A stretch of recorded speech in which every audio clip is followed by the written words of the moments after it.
Hi all welcome back to my channel. ನಾನು ಬಂದಿರೋದು ಮತ್ತೊಂದು ರೆಸಿಪಿಯೊಂದಿಗೆ. ಇದು ಸ್ಪೆಷಲ್ ಆಗಿ ನನ್ನ ಮಗಳಿಗೋಸ್ಕರ ಮಾಡಿರೋದು. ಯಾಕೆ ಮಾಡಿರೋದು ಅಂತ ಲಾಸ್ಟಲ್ಲಿ ಹೇಳ್ತೀನಿ. 1 ಕಪ್ ಪುಟಾಣಿ ತೊಗೊಂಡಿದ್ದೀನಿ, ಮತ್ತು 1 ಕರಿಬೇವು ತೊಗೊಂಡು ಪೌಡರ್ ಮಾಡಿ ಸೈಡಿಗೆ ಇಟ್ಟಿದ್ದೀನಿ. ಇವಾಗ 1 ಬೌಲ್ ತೊಗೊಂಡು 1 ಕಪ್ ಮೈದಾ, 2 ಕಪ್ ಅಕ್ಕಿ ಹಿಟ್ಟು, 1 ಕಪ್ ರವೆ, ಮತ್ತು ಇವಾಗ ಪೌಡರ್ ಮಾಡ್ಕೊಂಡಿರೋಂಥ ಮಿಶ್ರಣ, ಮತ್ತು 1 spoon ajwain, 1 spoon salt, 1 spoon ಅರಿಶಿನ, 1 ಸ್ಪೂನ್ ಖಾರ, 2 ಸ್ಪೂನ್ ಬಿಳಿ ಎಳ್ಳು ಹಾಕಿ ಚೆನ್ನಾಗಿ ಮಿಕ್ಸ್ ಮಾಡಿ, ಇವಾಗ ಕಾಯಿಸಿರು ಇಟ್ಟಿರುವಂತಹ ಎಣ್ಣೆ ಹಾಕ್ತಿದ್ದೀನಿ.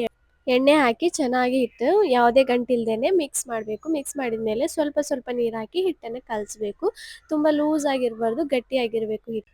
ಇವಾಗ ಕೋಡ್ಬಳೆ ಮಾಡ್ಕೊಳ್ಳೋದೆ. ತುಂಬ ದಪ್ಪ ಮಾಡ್ಕೊಳ್ಬಾರ್ದು, ಯಾಕೆಂದರೆ ಅದು ಒಳಗಡೆ ಎಲ್ಲ ಹಸಿ ಹಸಿಯಾಗಿ ಹಾಗೆ ಇರುತ್ತೆ ಎಣ್ಣೆಯಲ್ಲಿ ಫ್ರೈ ಮಾಡುವಾಗ. ಅದಕ್ಕೋಸ್ಕರ ಮೀಡಿಯಮ್ ಸೈಜ್ ಮಾಡ್ಕೊಳ್ಬೇಕು. ಮಾಡ್ಕೊಂಡ್ಮೇಲೆ ಇವಾಗ ಸ್ಟವ್ ಹಚ್ಕೊಂಡು ಆಯಿಲ್ ಚೆನ್ನಾಗಿ ಕಾಯಿಸಿದ ಮೇಲೆ ಇವೆಲ್ಲವನ್ನು ಫ್ರೈ ಮಾಡಬೇಕು.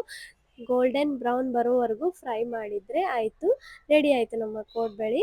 ಇದು ಯಾಕೆ ನನ್ನ ಮಗಳಿಗೋಸ್ಕರ ಮಾಡಿದೆ ಅಂದರೆ, ಸ್ಕೂಲಿಂದ ಬರುವಾಗ ಆ ಡಬ್ಬ ತೋರಿಸಿ ಅದರಲ್ಲಿರೋದು ನನಗೆ ಬೇಕು ಅಂತ ಹೇಳ್ತಾಳೆ. ಅದು ಎಷ್ಟು ದಿನದಿಂದ ಸ್ಟೋರ್ ಮಾಡಿರ್ತಾರೆ, ಬೇಡ ನಾನು ಮನೆಯಲ್ಲೇ ಕ್ವಿಕ್ಕಾಗಿ ಈಸಿಯಾಗಿ ಮಾಡಿಕೊಡ್ತೀನಿ ಬಾ ಅಂತ ಕರ್ಕೊಂಡು ಬಂದು ಈ ರೆಸಿಪಿ ಮಾಡಿರೋದು. ಹೇಗಿತ್ತು ಅಂತ ನೀವು ಹೇಳಿ.